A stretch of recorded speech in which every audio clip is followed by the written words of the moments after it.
నమస్తే రాజు గారు. నమస్తే అండి. ఈరోజు ఎవరు ఈమెయిల్ చేశారో చూద్దామా? ఓకేనండి. ఓకే, సో పార్వతి గారు మెయిల్ చేశారు రాజు గారు గుంటూరు నుంచి.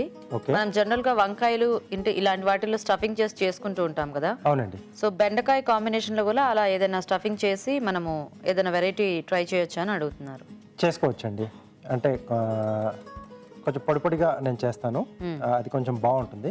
సో గ్రేవీలో చేసేసుకొని మనం దాంతో పాటుగా తీసుకుంటే చాలా బాగుంటుంది. అది ఎందుకంటే బెండకాయ కొంచెం టేస్ట్లెస్ గా ఉంటుంది కదా, సో దాంట్లో స్టఫింగ్ అనేది మనం కొంచెం ఏదన్నా ఘాటుగా కొద్దిగా మసాలా టైప్ లో ఉంటే బాగుంటుంది. ఓకే ఓకే మరి స్టఫ్డ్ బెండి కర్రీ తయారీకి కావాల్సిన పదార్థాలు ఏంటో ఒకసారి చూద్దాం. స్టఫ్డ్ బెండి కర్రీ తయారు చేయడానికి కావాల్సిన పదార్థాలు: బెండకాయలు 1/2 కిలో, టొమాటో ప్యూరీ 1 కప్పు, ఎండు కొబ్బరి పొడి 1/2 కప్పు, వేయించిన వేరుశనగ పలుకులు 1/2 కప్పు, ధనియాలు 1 టేబుల్ స్పూన్, జీలకర్ర 1 టీ స్పూన్, ఎండుమిరపకాయలు 2, తరిగిన ఉల్లిపాయ 1, తరిగిన పచ్చిమిరపకాయలు 2, అల్లం వెల్లుల్లి పేస్ట్ 1 టీ స్పూన్, ఉప్పు తగినంత, కారం తగినంత, పసుపు చిటికెడు, కొత్తిమీర కొద్దిగా, నూనె 3 టేబుల్ స్పూన్లు, కరివేపాకు 2 రెమ్మలు. ఓకే అండి, మరి కావాల్సిన పదార్థాలన్నీ చూసారు కదా. రాజుగారు స్టార్ట్ చేద్దామా? ఓకేనండి. సో ముందుగా మనం స్టఫింగ్ పొడి రెడీ చేసుకోవాలి. సో వేయించుకోవాలా? వేయించుకోవాలండి.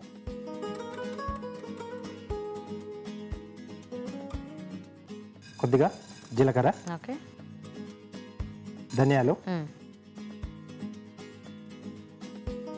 ఎండుమిరపకాయలండి. ఓకే, కొంచెం ఇదైతే మనకి కొద్దిగా ఘాటు ఉంటుంది కదా స్టఫింగ్ అనేది. అవునండి. సో మసాలా దినుసులు ఏవైనా కొంచెం వేయించి మనం పొడి కొట్టుకుంటే ఆ స్మెల్ అనేది కొంచెం బాగా తెలుస్తుంది. ఓకే, ఇటువైపు కూడా స్టార్ట్ చేసుకుందాం. సో బెండకాయలు ఇలా స్టఫింగ్కి వీలుగా కట్ చేసి పెట్టేసుకున్నాం, ఘాటు పెట్టేసి. ఓకే, సో వీటిని కొంచెం ముందుగానే వేయించుకుంటున్నాం. ఓకే,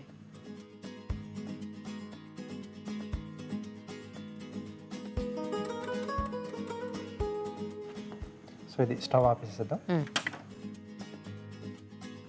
సో మిగతా కూడా నేను కట్ చేసి పెట్టేశాను. సో కొంచెం మనం కడాయి బెండి అలాంటి వాటికి ఎలా అయితే వేయించుకుంటామో అలా మొత్తం తడంతా పోయి ఇది అవ్వాలా? అవునండి, కొంచెం సాఫ్ట్గా కావాలి. Okay okay. సో తర్వాత మనం దాంట్లో స్టఫింగ్ చేసుకుంటాం. అదే అంటే ఇంత మొత్తం బెండకాయ వాడేటప్పుడు మనం డైరెక్ట్గా యాడ్ చేసుకున్నా అది మనకి ఉడకదు, పచ్చి పచ్చిగా ఉంటుంది. సో ఇప్పుడు అది గ్రైండ్ చేసుకోవాలా రాజు గారు? అవునండి. సో మిక్సీ జార్లోకి తీసేసుకున్నది.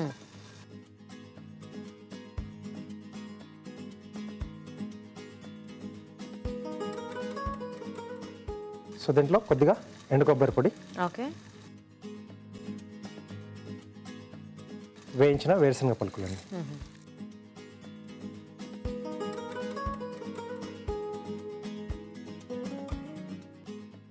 ఓకే, సో ఇది మనం పౌడర్ కొట్టేసుకోవాలి. ఓకే రాజు.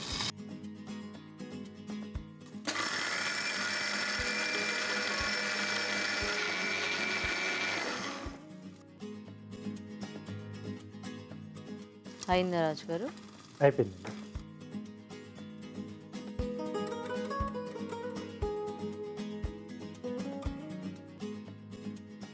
Okay, so stuffing powder ready అయిపోయింది. ఓకే ఓకే, ఇది కొంచెం టైం పడుతుంది కదా. సో ఈ బెండకాయలు వేగేలోగా మనము స్టార్ట్ చేస్తారా ప్రాసెస్? గ్రేవీ పార్ట్ స్టార్ట్ చేసేసుకుందాం. ఓకే, ఎందుకంటే ఇవి మనం చివర్లో యాడ్ చేస్తాం.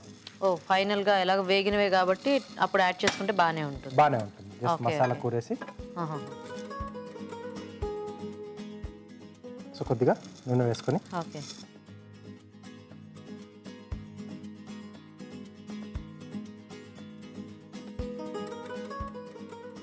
కొంచెం అటు సైడ్ కూడా అవ్వాలి కదా రాజు? ఇప్పుడు మూత పెట్టేసి కాసేపు వదిలేసేద్దాం. స్టవ్ ఆఫ్ చేసేసి ఆ వేడికి సరిపోతుంది. ఇప్పుడు కట్టేనా ఇది? కట్టేసేసి.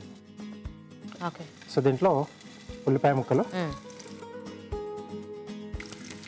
పచ్చిమిరపకాయలు, ఓకే, కొద్దిగా అల్లం వెల్లుల్లి పేస్ట్, కొద్దిగా కరివేపాకు అండి. ఓకే. సో ఇంకా దీనికి టమాటో బేస్ తీసుకుంటున్నారు అనమాట మీరు? గ్రేవీ టమాటో పేస్ట్ లా తీసుకున్నాను. ఓకే, సో అది గ్రేవీలా వచ్చేస్తుంది మనకు. అదే మసాలా టైప్లో మళ్ళీ ఏదైనా తీసుకున్నా మనకి కొద్దిగా ఈ బెండకాయలు ఆ కాంబినేషన్ కంటే కూడా టేస్ట్ మనం ఎక్కువగా దాన్ని ఎంజాయ్ చేయలేము. కాబట్టి కొంచెం లైట్గానే తీసుకుంటే మన గ్రేవీ అప్పుడు ఆ బెండకాయలు అనేది మనకు కొంచెం ఎక్కువగా తెలుస్తుంది ఆ టేస్ట్ అనేది. టొమాటో బేస్ కూడా పులుపు ఉంటుంది కాబట్టి చక్కగా పులుపు ఈ ఘాటు బాగా సెట్ అవుతుంది. ఎస్. సో ఇప్పుడు దీంట్లో టొమాటో పేస్ట్, ఓకే,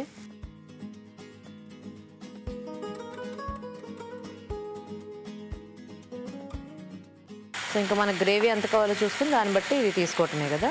అవునండి. సో దీంట్లోనే సరిపడా ఉప్పు. ఓకే, సో మనం ఆ పౌడర్లో కూడా యాడ్ చేసుకోలేదు కదా. లేదండి, అంతా అది ఇక్కడ వేసుకోవాలి. ఇక్కడే వేసుకుంటాం. కొద్దిగా కారం. ఓకే,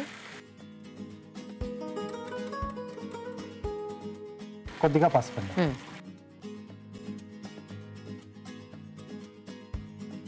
సో కొంచెంగా పేస్ట్ అనేది వేగితే మనము ఇది వీటిలో స్టఫ్ మసాలా అనేది చేసేసుకోవచ్చు. స్టఫ్ చేసేసుకొని మనం వీటిలో యాడ్ చేసేసుకోవచ్చు. ఓకేనా రాజు గారు? ఓకే, ఇది కొంచెం సిమ్లో పెట్టేసుకుందాం. సో ఈ లోపు మనం బెండకాయలు కూడా వేగిపోయాయి కదండి. సో మూత పెట్టేసుకుందాం. సో వాటిలో మసాలా స్టఫ్ చేసేసుకుందాం.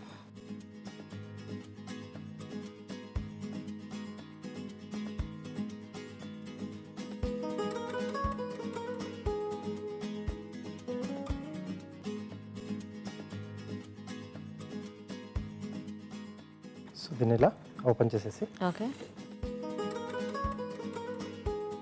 సో మనం రెడీ చేసుకునే పౌడర్ స్టఫ్ చేసేసుకోండి. ఓకే, సో ఇలా అన్నీ రెడీ చేసేసుకోవాలి. ఓకే,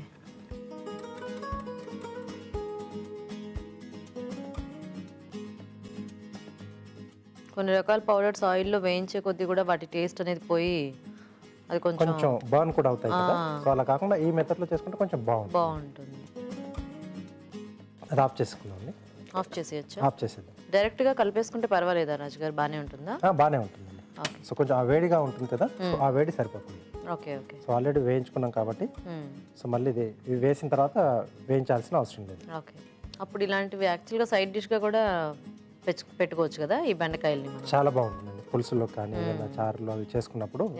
సో అలా సైడ్లో నంచుకొని తింటే ఇంకా చాలా బాగుంటుంది. అవును. ఓకే, ఓకే, సో ముందు దీంట్లోకి గ్రేవీ తీసేసుకున్నాం. ఓకే,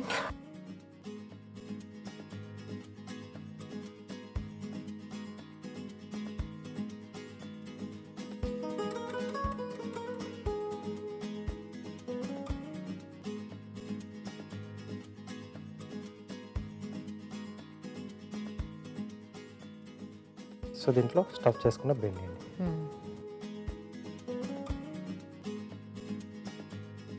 నైస్, బాగుంది.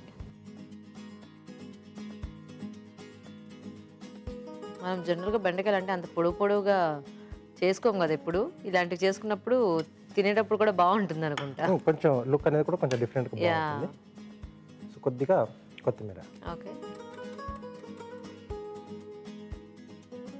Okay, nice. Stuffed bendi curry ready అండి. ఓకే, మరి స్టఫ్డ్ బెండి కర్రీ రెడీ అండి. టేస్ట్ చూసే ముందు తయారీ విధానం ఇంకోసారి చూద్దాం. స్టఫ్డ్ బెండి కర్రీ తయారు చేసే విధానం: ముందుగా బెండకాయలను స్టఫింగ్ కి వీలుగా ఘాట్లు పెట్టి నూనెలో వేయించాలి. ఒక పాన్ లో జీలకర్ర, ధనియాలు, ఎండుమిరపకాయలు వేయించి మిక్సీ జార్లోకి తీసుకోవాలి. దీనిలో ఎండు కొబ్బరి పొడి, వేయించిన వేరుశనగ పలుకులు కలిపి మిక్సీ పట్టి పొడి సిద్ధం చేసుకోవాలి. ఈ పొడిని వేయించిన బెండకాయల్లో స్టఫ్ చేసుకోవాలి. పాన్ లో నూనె వేసి ఉల్లిపాయ ముక్కలు, తరిగిన పచ్చిమిరపకాయలు, అల్లం వెల్లుల్లి పేస్ట్, కరివేపాకు వేసి వేయించాలి. దీనిలో టొమాటో ప్యూరీ, ఉప్పు, కారం, పసుపు వేసి వేగనివ్వాలి. ఆపై సర్వింగ్ బౌల్ లోకి తీసుకుని స్టఫ్ చేసుకున్న బెండకాయలు వేసి కొత్తిమీరతో గార్నిష్ చేసి సర్వ్ చేసుకుంటే స్టఫ్డ్ బెండి కర్రీ రెడీ.